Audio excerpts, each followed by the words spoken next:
President Anderson, members of the faculty, Board of Trustees, distinguished guests, my old colleague, Senator Bob Byrd, who has earned his degree through many years of attending Knight Law School, while I am earning mine in the next 30 minutes, distinguished guests, ladies and gentlemen. It is with great pride that I participate in this ceremony of the American University, sponsored by the Methodist Church, founded by Bishop John Fletcher Hurst, and first opened by President Woodrow Wilson in 1914. This is a young and growing university, but it has already fulfilled Bishop Hurst's enlightened hope for the study of history and public affairs in a city devoted to the making of history and to the conduct of the public's business. By sponsoring this institution of higher learning for all who wish to learn, whatever their color or their creed, the Methodists of this area and the nation deserve the nation's thanks. And I commend all those who are today graduating. Professor Woodrow Wilson once said that every man sent out from a university should be a man of his nation as well as a man of his time. And I'm confident that the men and women who carry the honor of graduating from this institution will continue to give from their lives, from their talents, a high measure of public service and public support. There are few earthly things more beautiful than a university, wrote John Masefield in his tribute to English universities, and his words are equally true today. He did not refer to towers or to campuses. He admired the splendid beauty of a university because it was, he said, a place where those who hate ignorance may strive to know, where those who perceive truth may strive to make others see. I have therefore chosen this time and place to discuss a topic on which ignorance too often abounds and the truth too rarely perceived, and that is the most important topic on earth: peace. What kind of a peace do I mean, and what kind of a peace do we seek? Not a Pax Americana enforced on the world by American weapons of war, not the peace of the grave or the security of the slave. I am talking about genuine peace, the kind of peace that makes life on earth worth living, the kind that enables men and nations to grow and to hope and build a better life for their children. Not merely peace for Americans, but peace for all men and women. Not merely peace in our time, but peace in all time. I speak of peace because of the new face of war. Total war makes no sense in an age where great powers can maintain large and relatively invulnerable nuclear forces and refuse to surrender without resort to those forces. It makes no sense in an age where a single nuclear weapon contains almost 10 times the explosive force delivered by all the Allied air forces in the Second World War. It makes no sense in an age when the deadly poisons produced by a nuclear exchange would be carried by wind and water and soil and seed to the far corners of the globe and to generations yet unborn. Today, the expenditure of billions of dollars every year on weapons acquired for the purpose of making sure we never need them is essential to the keeping of peace. But surely the acquisition of such idle stockpiles, which can only destroy and never create, is not the only, much less the most efficient, means of assuring peace. I speak of peace, therefore, as the necessary, rational end of rational men. I realize the pursuit of peace is not as dramatic as the pursuit of war, and frequently the words of the pursuers fall on deaf ears, but we have no more urgent task. Some say that it is useless to speak of peace or world law or world disarmament, and that it will be useless until the leaders of the Soviet Union adopt a more enlightened attitude. I hope they do. I believe we can help them do it. But I also believe that we must re-examine our own attitudes as individuals and as a nation, for our attitude is as essential as theirs. And every graduate of this school, every thoughtful citizen who despairs of war and wishes to bring peace should begin by looking inward, by examining his own attitude towards the possibilities of peace, towards the Soviet Union, towards the course of the Cold War, and towards freedom and peace here at home. First, examine our attitude towards peace itself. Too many of us think it is impossible. Too many think it is unreal. But that is a dangerous, defeatist belief. It leads to the conclusion that war is inevitable, that mankind is doomed, that we are gripped by forces we cannot control. We need not accept that view. Our problems are man-made. Therefore, they can be solved by man, and man can be as big as he wants. No problem of human destiny is beyond human beings.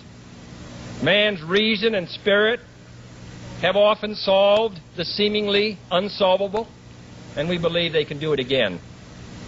I am not referring to the absolute, infinite concept of universal peace and goodwill, of which some fantasies and fanatics dream. I do not deny the value of hopes and dreams, but we merely invite discouragement and incredulity by making that our only and immediate goal. Let us focus instead on a more practical, more attainable peace, based not on a sudden revolution in human nature, but on a gradual evolution in human institutions, on a series of concrete actions and effective agreements which are in the interests of all concerned. There is no single simple key to this peace, no grand or magic formula to be adopted by one or two powers. Genuine peace must be the product of many nations, the sum of many acts. It must be dynamic, not static, changing to meet the challenge of each new generation. For peace is a process, a way of solving problems.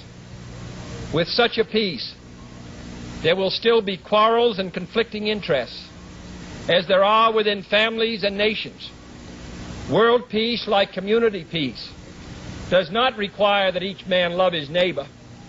It requires only that they live together in mutual tolerance, submitting their disputes to a just and peaceful settlement.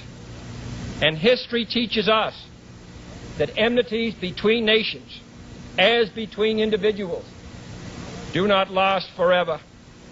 However fixed our likes and dislikes may seem, the tide of time and events will often bring surprising changes in the relations between nations and neighbors. So let us persevere. Peace need not be impractical, and war need not be inevitable. By defining our goal more clearly, by making it seem more manageable and less remote, we can help all people to see it, to draw hope from it, and to move irresistibly towards it. And second, let us re-examine our attitude towards the Soviet Union. It is discouraging to think that their leaders may actually believe what their propagandists write.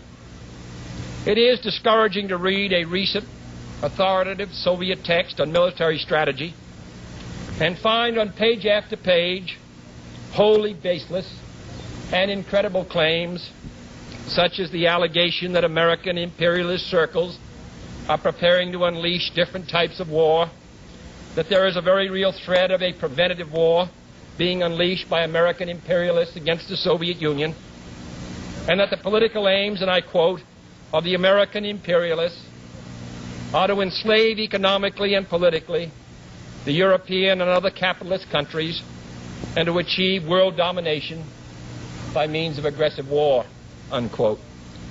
Truly, as it was written long ago, the wicked flee when no man pursueth. Yet it is sad to read these Soviet statements, to realize the extent of the gulf between us. But it is also a warning to the American people not to fall into the same trap as the Soviets, not to see only a distorted and desperate view of the other side, not to see conflict as inevitable, accommodation as impossible, and communication as nothing more than an exchange of threats. No government or social system is so evil that its people must be considered as lacking in virtue. As Americans, we find communism profoundly repugnant as a negation of personal freedom and dignity. But we can still hail the Russian people for their many achievements in science and space, in economic and industrial growth, in culture, in acts of courage. Among the many traits the peoples of our two countries have in common, none is stronger than our mutual abhorrence of war. Almost unique among the major world powers, we have never been at war with each other. And no nation in the history of battle ever suffered more than the Soviet Union in the Second World War. At least 20 million lost their lives.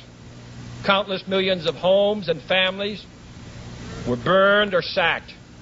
A third of the nation's territory, including 2/3 of its industrial base, was turned into a wasteland, a loss equivalent to the destruction of this country east of Chicago. Today, should total war ever break out again, no matter how, our two countries will be the primary target. It is an ironic but accurate fact that the two strongest powers are the two in the most danger of devastation. All we have built, all we have worked for, would be destroyed in the first 24 hours. And even in the Cold War, which brings burdens and dangers to so many countries, including this nation's closest allies, our two countries bear the heaviest burdens. For we are both devoting massive sums of money to weapons that could be better devoted to combat ignorance, poverty, and disease. We are both caught up in a vicious and dangerous cycle, with suspicion on one side breeding suspicion on the other, and new weapons begetting counter-weapons. In short, both the United States and its allies, and the Soviet Union and its allies, have a mutually deep interest in a just and genuine peace and in holding the arms race. Agreements to this end are in the interests of the Soviet Union as well as ours, and even the most hostile nations can be relied upon to accept and keep those treaty obligations, and only those treaty obligations, which are in their own interest. So let us not be blind to our differences, but let us also direct attention to our common interests and the means by which those differences can be resolved. And if we cannot end now our differences, at least we can help make the world safe for diversity.